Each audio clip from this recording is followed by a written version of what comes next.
રાજકોટમાં રખડતા શ્વાનનો આતંક સામે આવ્યો છે। જૂની મહેશ્વરી સોસાયટીમાં શ્વાનનો આતંક સામે આવ્યો। બાળકોની પાછળ પડતા શ્વાનના સીસીટીવી સામે આવ્યા છે। વાહનોને નુકસાન પહોંચાડતા શ્વાન સીસીટીવીમાં કેદ થયા। મહેશ્વરી સોસાયટીના સીસીટીવી ફૂટેજ સામે આવ્યા। શહેરની જૂની મહેશ્વરી સોસાયટી કે જ્યાં રખડતા શ્વાનનો આતંક વધી રહ્યો છે।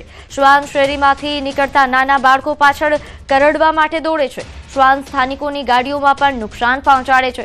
રાજકોટ મહાનગરપાલિકામાં સ્થાનિકો દ્વારા ફરિયાદ કરવામાં આવી છે, તેમ છતાં કોઈ કાર્યવાહી નથી થતી। તો આપ દ્રશ્યોમાં જોઈ શકો છો, આ મહેશ્વરી સોસાયટીના દ્રશ્યો છે કે જ્યાં શ્વાનના આતંકના કારણે સ્થાનિકો પણ ભયના ઓથાર હેઠળ છે। વધુ વિગત સાથે મારી સાથે સંવાદદાતા હાર્દિક જોડાઈ ગયા છે। હાર્દિક, રખડતા શ્વાનોનો આતંક વધી રહ્યો છે રાજકોટમાં, વધુ વિગત જણાવશો? જી પ્રીતિ, રાજકોટ શહેરના જે મહેશ્વરી વિસ્તાર છે ત્યાંથી જે છે શ્વાનનો આતંક ફરી એક વખત સામે આવ્યો છે। આ જ વિસ્તારમાં ગયા વર્ષે પણ જે છે શ્વાને અનેક લોકોને બચકાભર્યા હોવાના જે છે કિસ્સો સામે આવ્યો હતો। ત્યારે સ્કૂલે જતી બાળકીનો જે સીસીટીવી ફૂટેજ સામે આવ્યા છે કે જે અલગ અલગ શ્વાન છે તે તેમના પર એટેક કરવાનો પ્રયાસ કરે છે અને બાળકી જે તે ત્યાંથી જે છે બચીને નીકળી જાય છે। આ ઉપરાંત શ્વાન દ્વારા જે છે રસ્તા પરથી નીકળતા લોકોને પણ જે પાછળ દોડતા હોવાના જે બનાવો સામે આવ્યા છે। આ ઉપરાંત જે વાહનો હોય છે વાહનોને પણ નુકસાન કરતા હોય છે। ત્યારે સ્થાનિક લોકો દ્વારા રાજકોટ મહાનગરપાલિકાને પણ અનેક વખત આ બાબતે રજૂઆત કરવામાં આવી છે। જોકે આમ છતાં પણ શ્વાનનો ત્રાસ યથાવત છે। ત્યારે જે સ્થાનિક લોકો છે તેમની માંગ છે કે જે આ શ્વાન છે તેમને તાત્કાલિક જે ઝડપી પાડવામાં આવે અને શ્વાનના ત્રાસમાંથી જે સ્થાનિક લોકો છે તેમને મુક્તિ આપવામાં આવે તેવી જે છે લોકો પણ ઈચ્છી રહ્યા છે। બિલકુલ, અને હાર્દિક, જે રીતે આપે જણાવ્યું કે ગત વર્ષે પણ આ જ પ્રકારે અહીં શ્વાન કરડવાના કિસ્સાઓ સામે આવ્યા હતા, તેમ છતાં આ વર્ષે ફરી આ જ પ્રકારની ઘટનાઓ સામે આવી રહી છે। મનપા એટલી નિષ્ક્રિય છે? ચોક્કસથી, જ્યારે ગયા વર્ષે પણ મીડિયા દ્વારા અહેવાલ પ્રસારિત કર્યા હતા અને ત્યારબાદ જે છે મહાનગરપાલિકાનું તંત્ર હરકતમાં આવ્યું હતું। ત્યારબાદ જે શ્વાન પકડવાની કામગીરી હાથ ધરવામાં આવી હતી, પરંતુ થોડા દિવસ બાદ જાણે બધું વિસરાઈ ગયું હોય તેમ ફરી એક વખત શ્વાન જે છે એ સામાન્ય લોકો પાછળ દોડવા લાગ્યા, બાળકોને પણ નિશાન બનાવવા લાગ્યા છે। ત્યારે ફરી એક વખત સીસીટીવી ફૂટેજ સામે આવ્યા છે। અહીંયા સવાલ એ ઉભો થાય છે કે જે મહાનગરપાલિકા છે તે શ્વાનને પકડવા પાછળ વર્ષ દરમિયાન જે લાખો રૂપિયાનો ખર્ચો કરતા હોય છે, આમ છતાં પણ જો બાળક પણ સુરક્ષિત ન હોય તો જે છે આ ખર્ચાનો અર્થ શું છે તેવું પણ જે જાણકારો કહી રહ્યા છે। બિલકુલ, આભાર માહિતી આપવા બદલ। તો હાલ જે રીતે સંવાદદાતાએ જણાવ્યું કે મનપાની કામગીરી પર સવાલો ઉઠી રહ્યા છે, સ્થાનિકો સવાલ કરી રહ્યા છે અને તેમના સવાલ પણ વ્યાજબી છે। કારણ કે આપ આ દ્રશ્યો જુઓ, રાજકોટના આજના દ્રશ્યો આપ જોઈ રહ્યા છો જ્યાં બાળક પર શ્વાન દ્વારા હુમલો કરવામાં આવે છે। બીજી તરફ મોરબીના ગઈકાલના દ્રશ્યો સામે આવ્યા, ત્યાં પણ આ જ રીતે શ્વાન દ્વારા બાળક પર હુમલો કરવામાં આવ્યો હતો, તેને ઈજા પહોંચાડવામાં આવી હતી। આ પ્રકારની ઘટનાઓ દિવસે ને દિવસે વધી રહી છે, ત્યારે મનપાની કામગીરી પર સવાલો ઉઠી રહ્યા છે। કારણ કે આ શ્વાનને પકડવા માટે ખસીકરણ પાછળ ઘણા પૈસાને ખર્ચ થતો હોય છે, કરોડો રૂપિયાના ખર્ચના અહેવાલો સામે આવતા હોય છે, તેમ છતાં આ પ્રકારની સમસ્યાઓ યથાવત છે।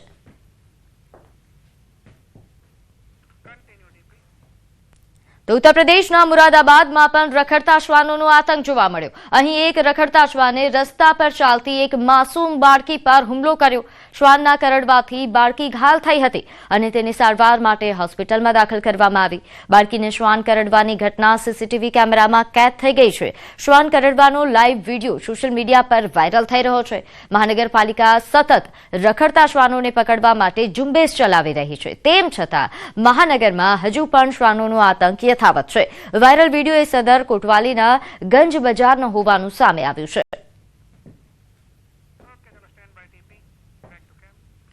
તો આ તરફ દ્વારકામાં આખલાએ આતંક મચાવ્યો। ખંભાળિયા તાલુકાના સલાયા ગામે આખલાનો આતંક સામે આવ્યો છે। અહીં લગ્ન પ્રસંગમાં અચાનક આખલો ઘૂસી આવ્યો, જેના કારણે નાસભાગ મચી ગઈ। જૂની નગરપાલિકા પાસે લગ્ન પ્રસંગ ચાલી રહ્યો હતો અને તે દરમિયાન આખલો ઘૂસી જતા લોકોના જીવ તાળવે ચોંટી ગયા।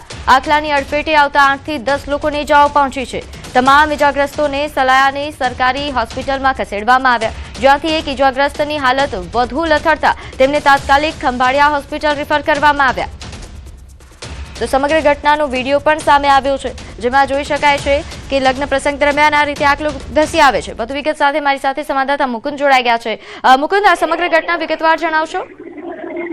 જી પ્રીતિ, વાત કરવામાં આવે તો દેવભૂમિ દ્વારકા જિલ્લાના ખંભાળિયા તાલુકાનું સલાયા ગામ આવેલું છે। આ સલાયા ગામમાં એક લગ્ન પ્રસંગ ચાલી રહ્યો હતો અને સાંજના સમયે જાન આવી હતી, ત્યારે લોકો પણ ઉત્સાહમાં હતા, નાચતા ઝૂમતા હતા. તે દરમિયાન અચાનક જ આખલો ઘૂસી જતા અફરાતફરી જેવો માહોલ સર્જાયો હતો અને આ આખલાની અડફેટે 8 થી 10 જેટલા લોકો ઈજાગ્રસ્ત થયા હતા અને આ ઈજાગ્રસ્ત લોકોને પ્રથમ જે સલાયાની જે જનરલ હોસ્પિટલ આવેલી છે ત્યાં સારવારમાં ખસેડવામાં આવ્યા હતા, પરંતુ જેમાંથી એક વ્યક્તિને વધારે હોવાના કારણે તેને જામખંભાળિયાની જે જનરલ હોસ્પિટલ છે તેમાં સારવાર માટે ખસેડવામાં આવ્યો હતો.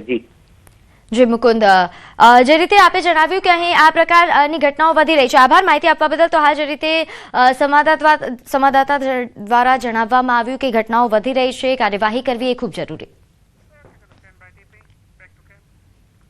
તો જૂનાગઢના વંથલી પંથકમાં પણ વન્ય પ્રાણીઓનો આતંક યથાવત છે. અહીં શિયાળામાં સિંહ અને દીપડા જેવા પ્રાણીઓએ શિકારની શોધમાં રહેણાંક વિસ્તારોમાં આવી ચડતા ખેડૂતોમાં ભારે ફફડાટ જોવા મળી રહ્યો છે. ખાસ કરીને નાવડા ગામમાં જ્યાં એક સાથે 3 દીપડા દેખાતા સ્થાનિકોમાં ભયનો માહોલ છે. જો કે વન વિભાગે સતર્કતા દાખવી પેટ્રોલિંગ તેજ કર્યું છે અને છેલ્લા 2 વર્ષમાં વિસ્તારમાંથી 20 દીપડાઓને પાંજરે પૂરવામાં સફળતા મળી છે. વન વિભાગે લોકોને વન્ય પ્રાણીઓ સાથેના ઘર્ષણથી બચવા અને સાવચેત રહેવા માટે અપીલ કરી છે. 10 વાર તો દીપડા ગામમાં છે, કેટલા હાવીજું છે. પછી આ રોજનો ત્રાહ અમારે પૂરેપૂરો છે. રોજના ત્રાહમાં અમને એમ થાય કે અમારે આમાં ઘઉં વાવવા કે ન વાવવા. અટાણે એમ થાય કે આમાં કેમ જીવવું.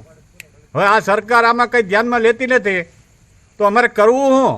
ત્રાસ છે જાનવરોમાં સિંહ, દીપડા, રોજ, ભૂંડ, ઝરખ, હરણ, અજગર જેવા હિંસક જાનવરોનો ખૂબ જ ત્રાસ છે. અમારા ગામના ખેડૂતો તેમજ મજૂરો પોતાની વાડીઓમાં કામ કરવા માટે જાય તો જાય કઈ રીતે? ખેડૂતોને એટલો બધો ત્રાસ છે કે આખી રાત ખેડૂતો રખોલા કરવા પોતાની વાડીએ જાય માંડ કરીને, તો સિંહ અથવા દીપડો એને રસ્તામાં ભટકે તો પોતાના જીવને જોખમે પોતે માંડ રખોલા કરે ને પોતાના પાક બચાવે. આ વિસ્તારમાં જેમ દીપડાઓનો આતંકની જે આવી અમારી પાસે મેસેજ આવે છે એના